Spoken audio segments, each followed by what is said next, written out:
Good morning and welcome to the Dallas Download. I'm Kayla and this is a show where we talk entertainment and lifestyle. We've got local stories, helpful tips, and a few surprises along the way. This week we've got this. Humane World is dedicated to helping end animal cruelty and suffering for animals. And one of the ways we do that is helping animals in disasters. So whether or not it's hurricanes, typhoons, earthquakes, we are there for the animals. All that and more right here on the Dallas Download. Do you ever wonder what happens when love, family, and small town drama all collide? That's the heart of My Life with the Walter Boys.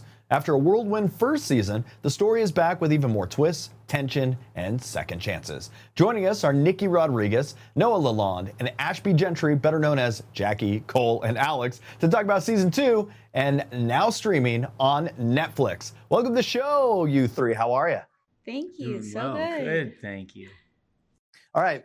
Nikki, your character Jackie went through a lot this season. How does she approach coming back to Silver Falls after spending the summer in New York? Yeah, I think, when she comes back to Silver Falls this time, I think she's ready to kind of face things head on a little bit. And I think she just wants to be like the perfect version of herself to kind of just make up for her past in a way. So I think that's her overall goal this season. And Noah, Cole is stepping into a new role at school this season. What's it like to explore that side of him, and how does it affect his relationships? Yeah, I think it was fascinating to step into that new side of him, because I think it's a version of himself that's taking ownership over his life. After throughout season 1, there was a lot of directing blame on other people and kind of self-sabotaging. So I think, taking ownership of your path and allowing, that growth to happen and start to prepare to be who you want to be for other people in your life, your family, the people who you want to show up for. So that was it was a cool turn to take. Ashby, and your character, Alex, seemed to have changed a lot since we last saw him. How did you prepare to show that growth, especially with his focus on rodeo training? Well, I listened to a lot of cowboy podcasts and watched a lot of YouTube videos and walked through the park a lot. And the rest of it, you'll have to see on screen. Yeah. The show is based on a beloved book, and it's taken a life of its own. What's been like interacting with fans and hearing from them and seeing how connected they are to your characters and the story? I mean, it's been an absolute dream come true. I think you always hope that you're bringing the character, like you're doing justice in a way. And so it's just been really lovely, the response. And is there anything that you are expecting or would hope that your audience will take from season 2? Yeah, of course. I think I hope that they would take it. I hope that they would to take away some of the lessons that are to be yourself, to love hard and love your family, and just know that if tomorrow doesn't work out, the next day is always there. All right, I want to thank you three for joining me this morning. Season 2 of My Life with the Walter Boys is streaming now on Netflix. Make sure you watch and catch all of the drama that's been unfolding in Silver Falls. Thank you three for joining me. Thank you. Have a good one. Some people travel for the sights, some people travel for the food. Braun Strowman does both and usually orders enough for the whole table. The WWE Superstar is back for another season of Everything on the Menu, where he visits some of America's best food cities, meets local legends, and tries everything from neighborhood favorites to high-end dining spots. Joining us now is Braun Strowman. Welcome to the show, my friend. How are you, my friend? Oh, I'm fantastic. Just, the season is just unbelievable, man. It's truly cool to see the evolution of where we've gone from season 1 into season 2 with having the guest on the show. My production team in post-production did such an amazing job of filming this and editing it. It really, it makes you feel like you're part of that conversation. You're sitting at that table, you're breaking bread. And at the end of the day, that the idea of this whole show come about with this is my love for going out and taking people out to eat food, getting them to try new experiences in the culinary arts and walk of life, and just have fun. Food is a vessel to bring people together for, to get them together at the table for conversation. I had guests that I'd never met before, so I have new friends. So you're kindling relationships, you're catching up with old friends, you're falling in love. All this, all centered around food. And why not do it with the biggest, baddest SOB on the planet? And you're looking at him right here with Braun Strowman every Friday night on USA Network. Life is absolutely awesome. All right, this new season takes you to 12 different cities across the country. What were some of the places that really surprised you this time around? Oh man, honestly, it's always evolving. I'm so excited. I mean, I'm 350 pounds. I didn't get this way by accident. So clearly I'm a foodie as at heart as it is. So for me, my day-to-day life, I'm eating out of a Tupperware. I'm weighing out all my proteins, my carbohydrates to the gram. So at the end of all that, like I said, doing this for weeks on end and then getting to do everything on the menu is my escape as well. It's the ultimate cheat meal. It's getting out there. Not all calories are meant to be the best for your body, but some of them feed your soul. And I make sure I keep my soul fed. I make sure I keep this giant meat castle that I am fed, and then making memories and putting smiles on people's faces. At the end of the day, that's what I love doing. That's what I truly believe I was put on this earth to do, was to entertain and make people happy. And I'm enjoying and loving it along the way. That's killer. When you spend years traveling for WWE, but the show gives you a chance to experience cities like on a completely different way. What do you learn about a place when you sit down and just share a meal there?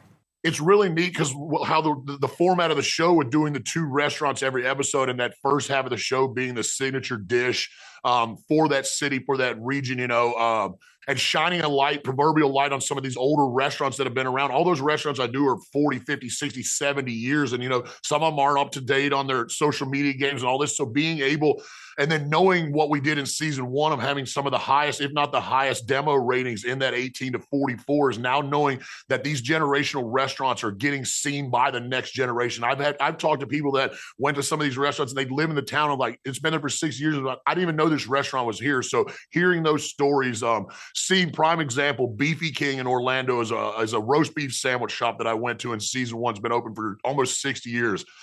Every time I've gone there since we did that episode there, you can't even get into the parking lot. Before I headed out to start all the crazy media tour and all this other stuff, getting ready season 2 premiere that just happened June 5th. Walked in and there was 4 people standing in line that had saw the rerun of the episode the night before. We're in Orlando on vacation. We're like, we have to go to BB King. I walk in, their eyes lit up. No way you're here. They ordered my custom sandwich on it that they put on the menu. So it's really cool to see this resonating with the fans and continuing that buzz and, helping breathe life into some of these restaurants that have been around for a long time that aren't forgotten, but just somewhat aren't, the forefront of the food scene. And then the other half of the restaurant where I go in and do everything on the menu, that's where, you get this opportunity. These restaurants have this opportunity to show their full Rolodex to all the clientele and customers and foodies alike out there. And while all the great food shows that have been before me and stuff like that, you've got to see a little bit of here and there, 1, 2, 3, maybe 4 dishes. So with being everything on the menu and seeing this whole, here's my cards, here's what this restaurant has to offer. And then sitting down now, season 2, having a guest with me and being able to have the debates back and forth. What do you taste in this? How do you understand? What is your palate telling you? And then with mine as well. And then having the conversation, talking about life and everything else in between. And it just makes for, all honesty, I wish the show was longer. I think 30 minutes isn't enough. The season features a pretty incredible mix of guests, from comedians to musicians to athletes and fellow WWE stars. And hopefully next season you bring in bad TV hosts of local TV shows. I'd be happy to have lunch with you. Everybody likes to eat. Let's go. And don't put yourself down. We don't do that. Lift yourself up. You're a great TV host. All right. Who else brought the most unexpected energy to the table? Oh my goodness. Without telling too much, because you got to tune in live every week to watch, I can't be giving away too much. Honestly, it was special every episode. It's so cool because I had so many different walks of life and hearing people's stories and their backstories and what's got them to where they are, what continues to keep them pushing and evolving, and then what their love is for food. It was so cool to see people, starting to understand, or some of the guests that I had, I didn't know they were such foodies. So it's really cool to sit there and have that conversation, because that's the fun thing about food is everybody, it's a little different to everyone, and it's having that opportunity to have that conversation. And like I said, that food is the whole reason that it brings people together. So why not celebrate and eat everything on the menu? Excellent. After visiting all these restaurants and meeting the people behind them, what do you hope viewers take away from the show just beyond, just getting hungry watching you eat? I think the biggest thing for me is trying to get people to step outside their normal comfort zone in their foods. I've discovered my motto in life is I'll try anything twice to make sure I don't like it, especially in the food space. So there's not much at this point that I haven't consumed in my life. That was the blessing that I had with being a WWE Superstar for 12 years, traveling all around the world, getting to try so many different walks of life in the culinary space and falling in love with the different cooking techniques and the fusions and the ingredients and all that. And now with everything on the menu, almost every episode, I'm pretty sure, if not, it was few and far between, but I got the guests to try foods that they'd never tried before. So I'm hoping with my blue collar approach, and I'm not educated in the culinary arts. I've just been blessed to travel around and get to eat a lot. I mean, 350 pounds didn't happen by accident. And I guess the Lord blessed me with this giant tongue with a bunch of extra taste buds or something like that. I don't know. But that just being said, man, life's so cool, man. It's really neat. Like I said, getting to catch up with some of my friends, get to meet these new personalities and share bread and just talk about life. It just makes for a good time. Braun, it's a pleasure to have you on the show. For more information and to catch new episodes of Everything on the Menu, check it out Friday nights on USA Network or head to usanetwork.com. Braun Strowman, thanks for hanging out with me, my friend. Who doesn't love saving money? National Bargain Hunting Week begins now and is celebrating finding great deals and hidden treasures without breaking the bank. Let's take a look. Ollie's, the official destination of National Bargain Hunting Week, where you can give your home a reset, get ready for fall, or stock up on everyday essentials. You'll find bargains on brand names you know and love with up to 70% off at the fancy stores. From food and cleaning to housewares, seasonal, books, and more, Ollie's is America's fastest growing closeout retailer, making it easier than ever to score incredible savings. Inventory is always changing, so every trip has new deals and finds around every corner. Here are some great vacuums and brands you could find. Stock up on Fabuloso for $3.99 instead of $4.99, plus Mr. Clean Magic Erasers at more than 20% off fancy store prices. Get your home fall ready with fall wreaths for $19.99. They're priced $29.99. Fall gnomes, $4.99 versus $9.99. For outdoor projects, grab Steelton garden hoses for $14.99. They're priced $17.99. Then refresh your home with decorative pillows for just $9.99 compared to $39.99. You can also make the most of the last few days of summer with Aquamate 25-pound chlorine tablets for $99.99. They're priced $134.99. Wow! Head to Ollie's and discover why shoppers love finding good stuff cheap. Ollie's has daily deals for every day of National Bargain Hunting Week, August 10th through the 16th. Check back each day to see what the daily deal is to make sure you don't miss out. Learn more at ollies.com. Choosing a healthcare plan can feel overwhelming, especially with so many options to sort through. As enrollment season gets closer, knowing what to look for can help you make a more confident decision. Joining us today to break it down is Charlotte West, Vice President of Surest at United Healthcare. Welcome, Charlotte. Thank you so much for having me. So with healthcare costs continuing to rise, why is choosing the right plan more important than ever? Yeah, healthcare costs are incredibly high right now and growing. And healthcare and health insurance can be really confusing for people. So finding affordable, easy to understand coverage has become a top priority for many Americans. And as we get closer to fall, when many people select their health coverage for next year, it's really important to take the time to understand those options. I know it's not everyone's favorite thing to do, but looking at those options is really important, especially because so many employers are starting to offer multiple plan choices.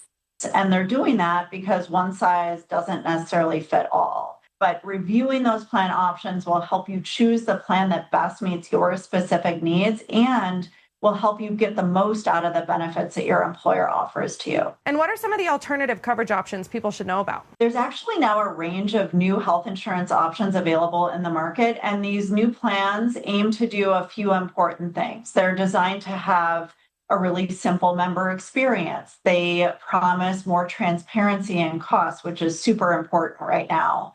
And many offer a broad choice of providers as well. The Surest plan from United Healthcare, for example, has no deductible and no coinsurance. Instead, the plan has just copays. You can think about them as price tags that people can see in advance. And With Surest, these copays are actually lower for providers with track records of effective, cost-efficient care. And with so many plans available, what should people pay the closest attention to when they're making a decision? Yeah, a couple things that are really important. First, consider plans with a familiar digital experience. The digital tools that health plans offer should look and feel like booking a trip or shopping or banking online. Second, look for health plans that offer clear upfront prices and a really simple benefit design that you can understand. And lastly, look closely at that provider network. Make sure that the doctors and hospitals that are important to you are part of that network. And how are newer plans making healthcare costs easier to understand and more predictable? Yeah, many of these newer plans actually offer upfront prices, like actual prices that you can see before you receive care. So not ranges, not estimates, but actual prices. And this removes the guesswork and the complicated math that you have to do with a traditional type of plan.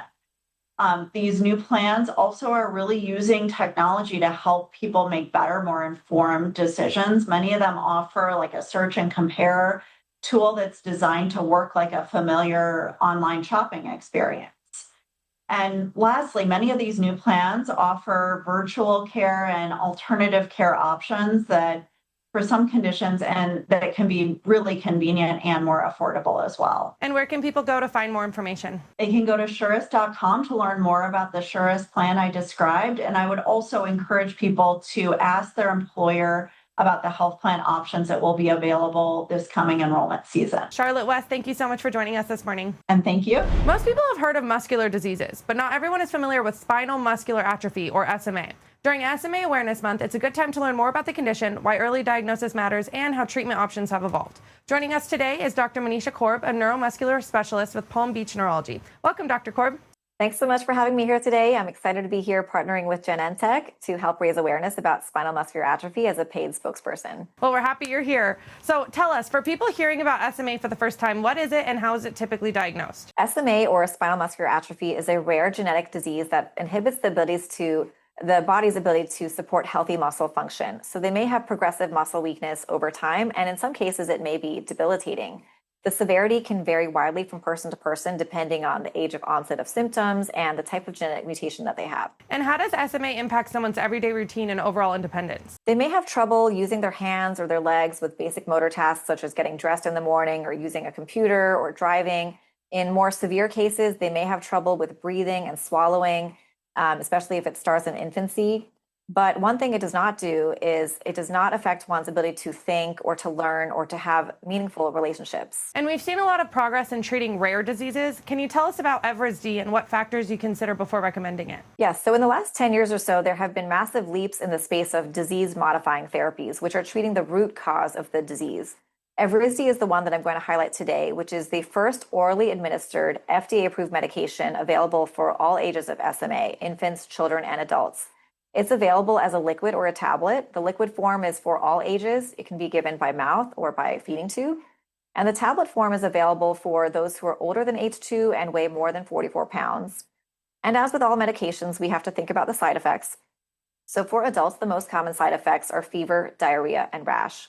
But having this orally administered medication option can help provide a more consistent and flexible daily routine for patients in a way that they can still slow down disease progression and maintain that motor function for longer. And what would you want families who are navigating an SMA diagnosis to know today? So while this is a disease that you are born with and carry throughout your life, having the disease does not have to define you in everything that you do. It doesn't have to limit you from achieving your goals and your dreams. I've seen many patients with SMA be so resilient and become doctors or lawyers or business owners and have their own families and have really meaningful achievements that they want to have. And so if they have access to disease-modifying therapy, they may be able to change their overall disease progression, slow things down, and maybe even get a little bit stronger. And where can people go for more information about SMA and Evrysdi? I encourage everyone listening here today to check out Evrysdi.com for more information and also to talk to their healthcare provider. Dr. Manisha Korb, thank you so much for joining us this morning. Thanks for having me. More people than ever are using GLP-1 medications to lose weight, but new research says that there's another part of the story. Scientists are now looking at how to lose fat while helping preserve muscle. Joining us now is Sarah Kennedy, founder and CEO of Korb. Thanks so much for being here. Hi, Kayla. Great to be here. So what does this new research reveal and why is it so important? Yeah, we're very excited. We published our 4th human clinical about 10 days ago in Obesity Pillars, which is a journal of obesity medicine here in America. And what this actually showed, it was 150 patients, men and women with BMI between 25 and 35 over 6 months. They lost a significant amount of weight, but what the exciting thing was, it was all fat, no muscle, so completely preserved the muscle. So what most people, or what some of your viewers may know, is that on the GLP-1 pharmaceuticals or the medications, you can lose up to 40% of muscle.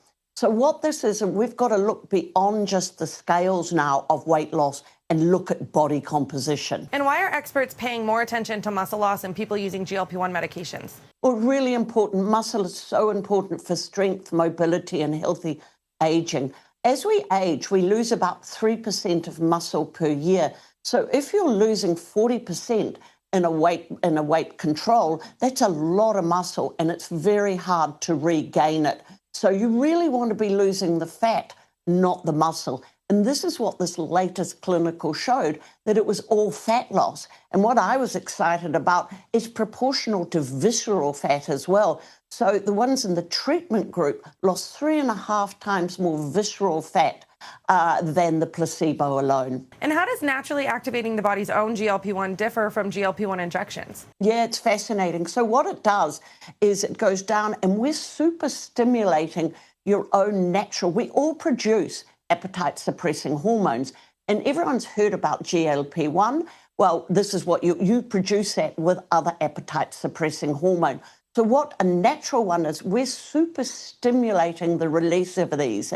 So you take Korb about an hour to an hour and a half before a main meal, and we super stimulate these. So we're just helping you to feel full faster.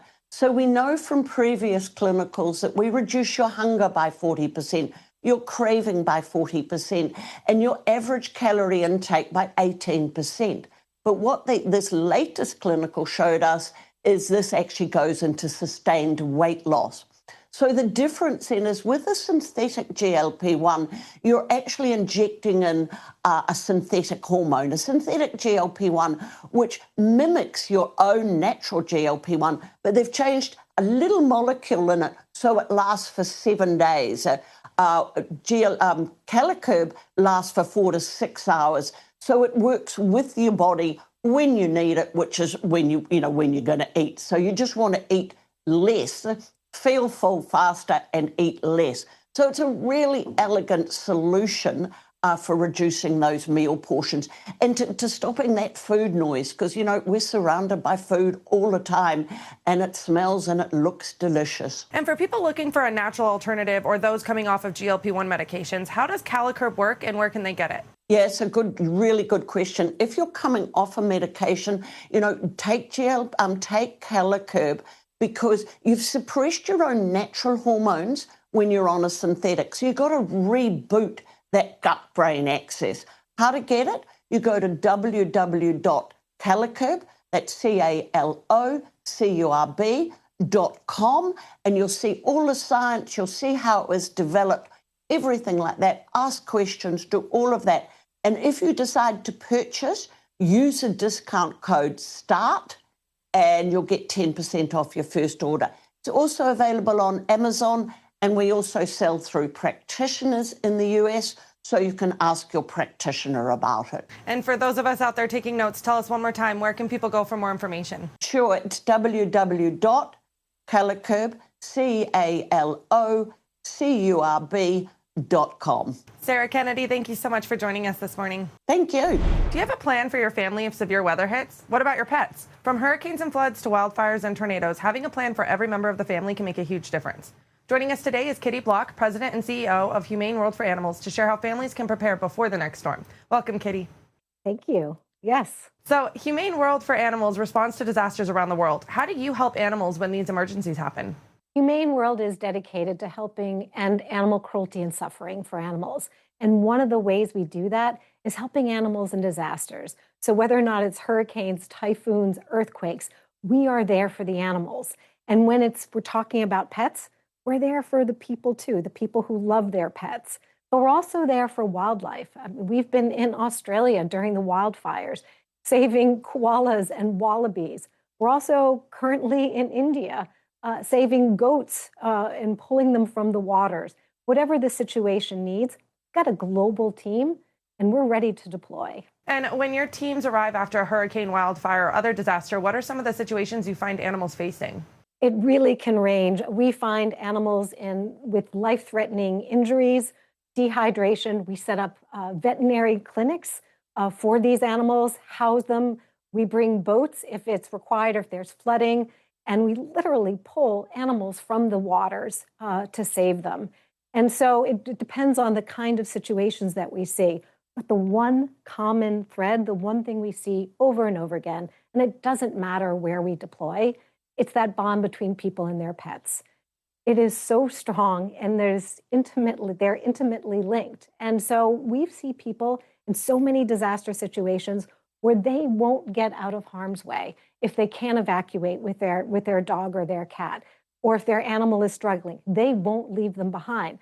So it's not just about saving the animals with what we do, but we also help the people as well. And what goes into rescuing and caring for animals during a disaster? I imagine there's a lot happening behind the scenes. There's a lot happening behind the scenes.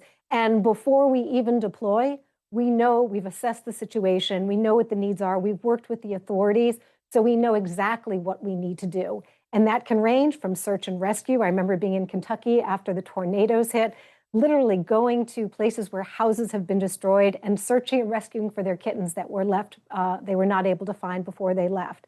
It can be setting up those veterinarian clinics, caring for animals that are coming in all sorts of situations, housing them, providing food, leashes, collars, whatever's needed. We're able to provide that. And as we head into another season of severe weather, what are some of the most important things pet owners should do now to make sure their animals are protected? As you say, preparation is key.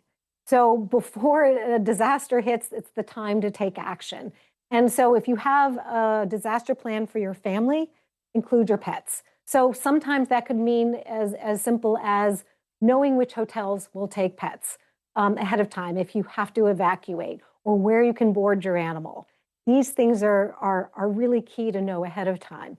And if it's not safe for you, if you need to evacuate, it's not safe for your animal to stay. Don't assume you can come back and get your dog later. That usually is not the right way to go.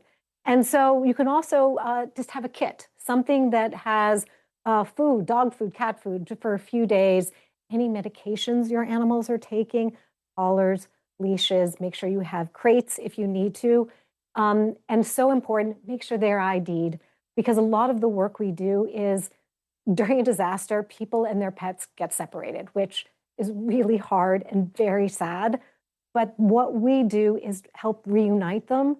But the best way to do that is to make sure they're wearing ID tags. And where can people go for more information and learn how to build a disaster plan for their pets? For more information, please go to humaneworld.org/disasters. Kitty Block, you are quite literally a hero. Thank you so much for joining us this morning.